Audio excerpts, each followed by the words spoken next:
This is Global Signals by Andrew Dremen. Deep dives and insights about retail and FMCG. Yeah. So imagine your favorite supermarket, right? And they are just bragging about record-breaking revenue. Oh, yeah. Happens all the time. Right. And on paper, I mean, business is just booming. The cash registers are full.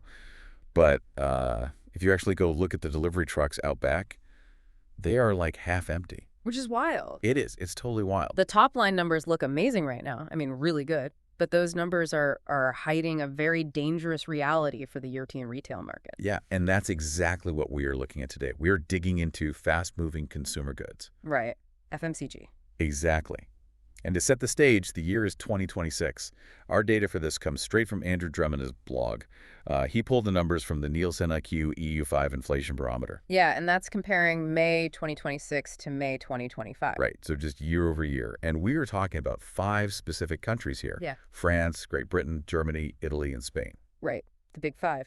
And the data here, it reveals this massive split in the market. A split between what exactly? Well, you have pricing policy on one side, and then you have actual physical volume on the other. Okay. And in a lot of these places, high sales revenue is basically masking a pretty severe drop in the actual number of items being sold. Because revenue looks good across all 5 countries, Yeah. right? Like sales value is positive everywhere. It is, yeah. Everyone is making more money on paper.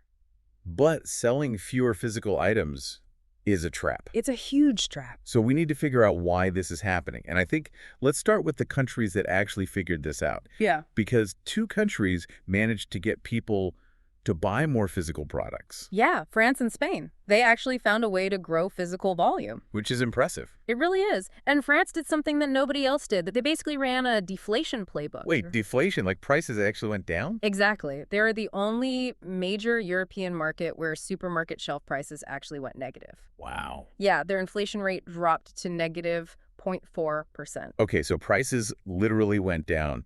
Right.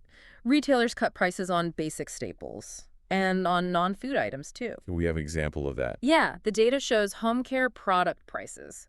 Those dropped by 1.9%. Oh, wow. Nearly 2%. Yeah. And that specific price drop, it was basically a catalyst. It gave shoppers a real reason to come back to the store. I mean, that makes sense. If detergent is cheaper, I'm going to go buy it. Right. So foot traffic went up. And because more people actually walked through the doors, physical volume increased by 1.9%. So they sold more physical items. Yep. And then that higher volume drove the total sales value up by 2.9%. Exactly. Real consumption actually recovered in France. But you know my first thought here? What's that? I instantly think about cheap store brands. Mm. Like if prices drop, maybe shoppers are just buying the cheap private labels to save money. You would think so, right? But the data actually says otherwise. Really? Yeah, private label market share stayed completely flat across all 5 countries. Wait, all 5? All 5. Shoppers did not trade down to store brands. In fact, in France, the national brand mix actually grew by 0.5%. So people bought the standard manufacturer brands, like the premium stuff. They returned right to their normal buying habits. That is fascinating. It is. The retailers who cut their shelf prices early, they protected their physical sales. They kept the physical products moving through their supply chains. And I guess they also protected their stores from like the discount chains. Mm-hmm. Because if a shopper can get a good price on home care items at a regular supermarket, they just stay there. Exactly. They don't have to go hunting for deals at a discounter. Right. Okay, so that's France. What about Spain? Well, Spain takes this a whole step further. Spain actually had the strongest performance in this whole data set. Oh, really? Better than France? Yeah.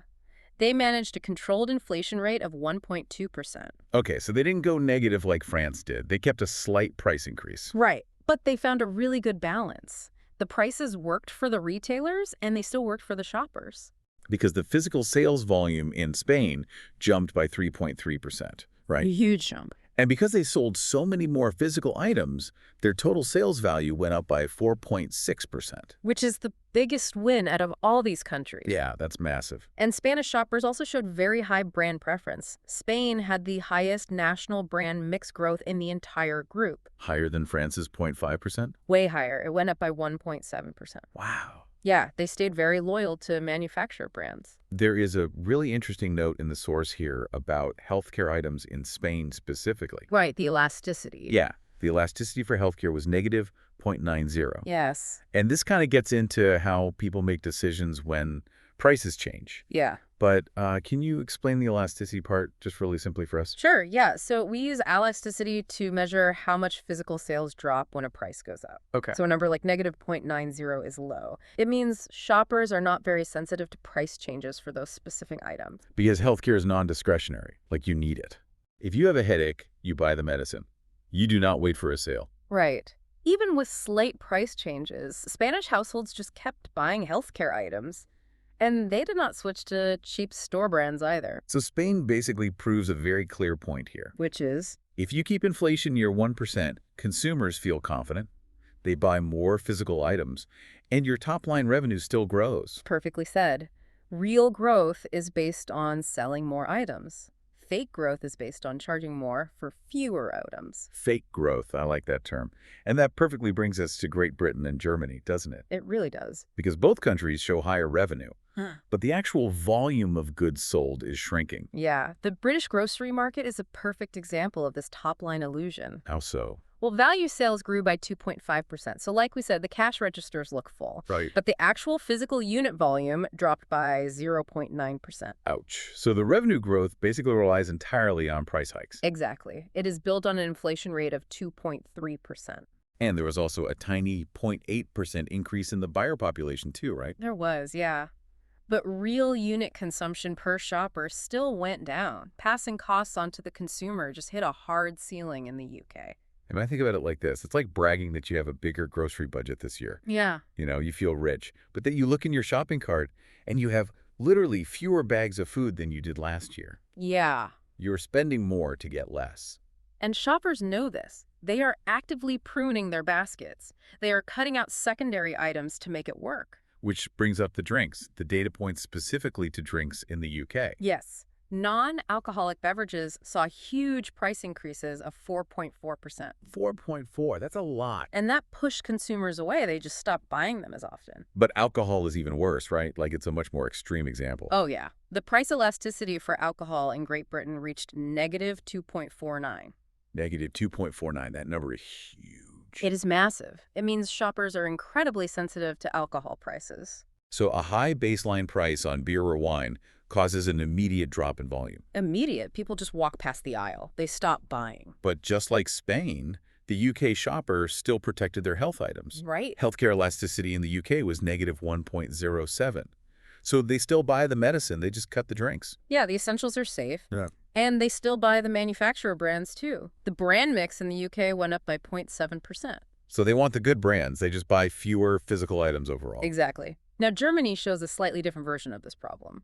Okay, how is Germany different? Well, shoppers there are very defensive. The headline, inflation in Germany is only 1.3%, which is moderate. Yeah, it's not bad. But volume still dropped by 0.4%, and total sales value rose by 1.8%.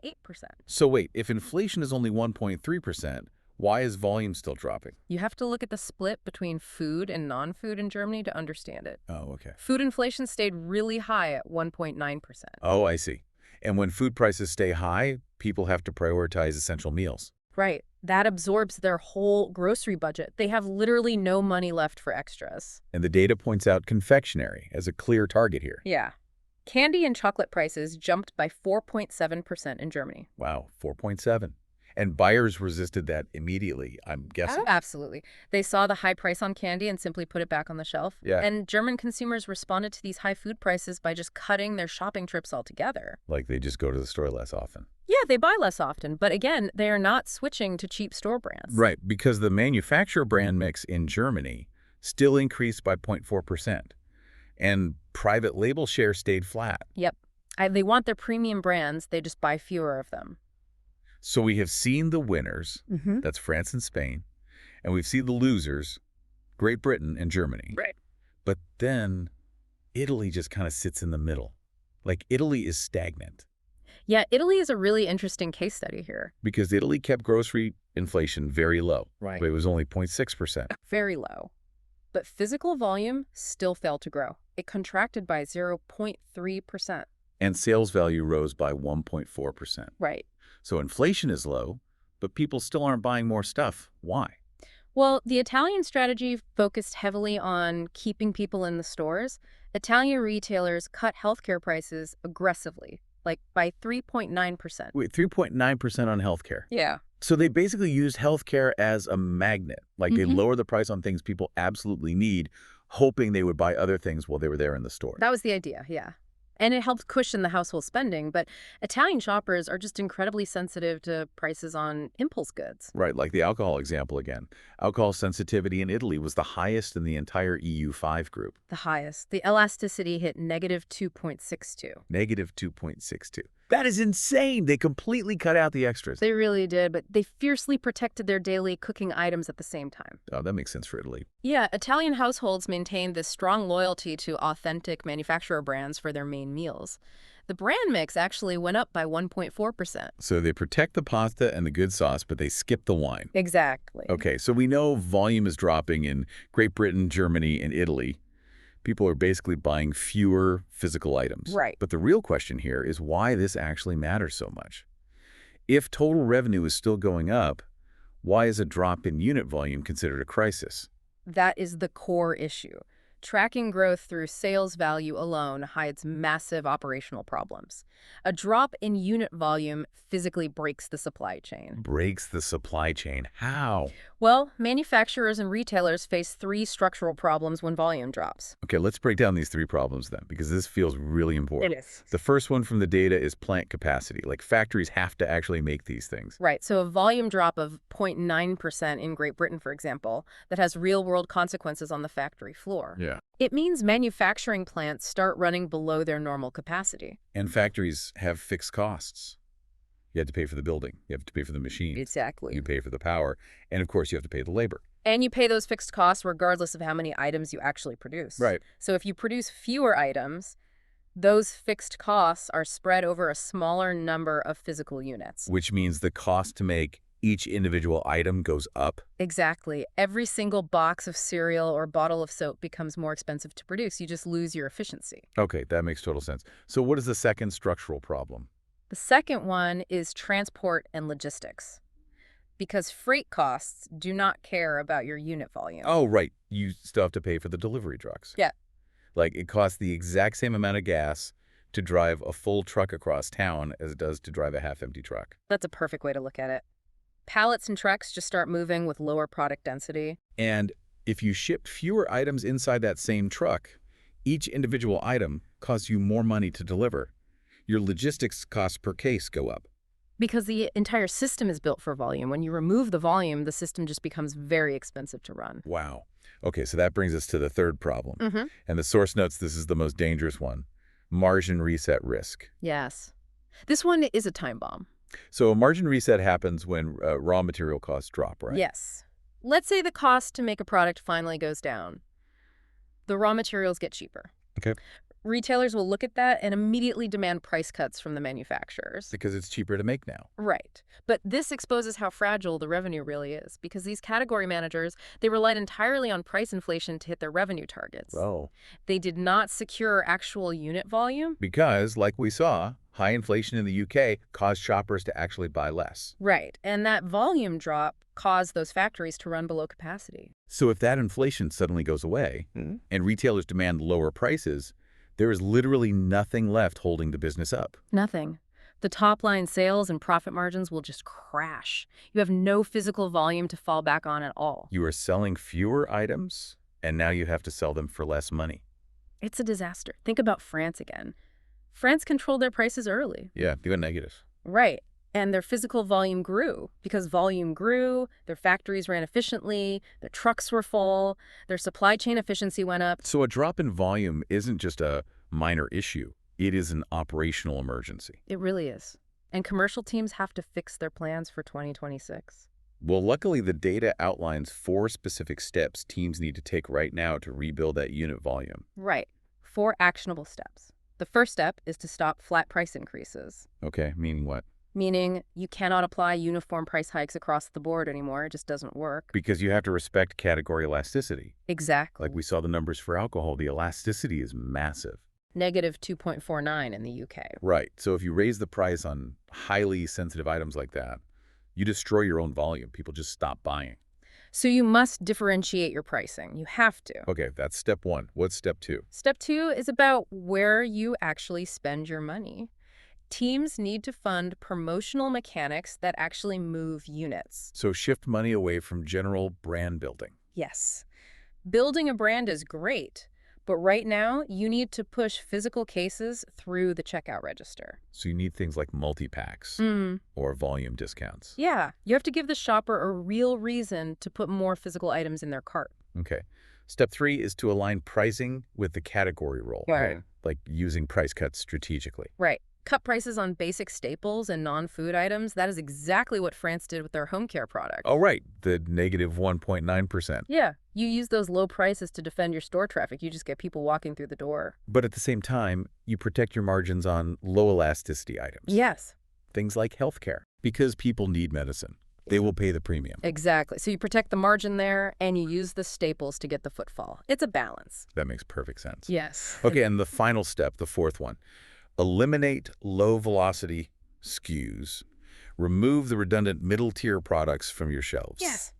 Kill the middle tier. But why kill the middle tier? Like, why is that specifically the target? Because they just take up space. Really? Just space? They add a ton of operational complexity to your supply chain. They make things harder to run, but they do not deliver large unit volume, and they do not create any real brand loyalty. Because the data paints a very specific picture of the 2026 shopper.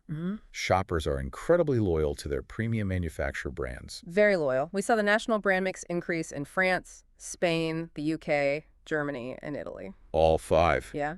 People want the good stuff. But those same shoppers are buying fewer units overall. They're managing very strict budgets. Right. So they protect a few premium essentials that they refuse to give up. The nice pasta, Yeah. the good soap, the necessary medicine. Mm-hmm. And they completely cut out the average impulse buys. Which is exactly what makes those middle-tier products dead weight. The shopper does not want average anymore. They want basic essentials or they want their favorite premium brand. There is no in-between. Wow. So I want to leave our listeners with this thought. Look at your own shopping cart next time you go to the store. Notice what you are holding on to. You are probably clinging to a few premium items you love, and you are probably skipping the random impulse buys you used to grab without thinking. The numbers show you are not alone. That shift in behavior is reshaping the entire retail supply chain. You are listening to Global Signals by Andrew Drummond, deep dives and insights about retail and FMCG.